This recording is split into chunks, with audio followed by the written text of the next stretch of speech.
आणखी एक मोठी बातमी आहे। यवतमाळमध्ये अर्बन बँकेच्या ठेवीदारांची जिल्हाधिकारी कार्यालयामध्ये धडक पाहायला मिळालेली आहे। 6,000 पेक्षा जास्त ठेवीदारांची 44 कोटी रुपयांची फसवणूक झाली आहे आणि त्याच्यामुळे आता हे ठेवीदार आक्रमक झालेले आहेत। संचालकांवर दिग्रस पोलीस स्टेशनमध्ये गुन्हा दाखल झालाय, तर सचिवाला अटक करण्याची मागणी या ठेवीदारांनी केली।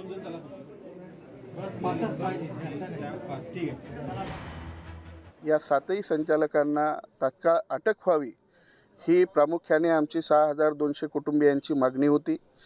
17 तारखेपासून आज 2 तारीख आहे। 6,200 कुटुंबांचे एकंदरीत 44 कोटी रुपये घेऊन हे ढगबाज आजही फरार आहेत। एकंदरीत साधा जरी गुन्हा झाला तरी पोलीस प्रशासन त्या गुन्हेगारापर्यंत पोहोचतं। आज 44 कोटीचा अफार करणारे 7 संचालक नेमके कोणाच्या आशीर्वादाने अभय प्राप्त करून फरार फिरतायत हे आमच्या सर्वांच्या मनात साशंका होती।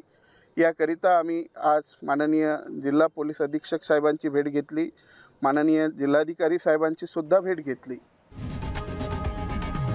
लोकशाही मराठी ऐका, पहा, जागरूक रहा।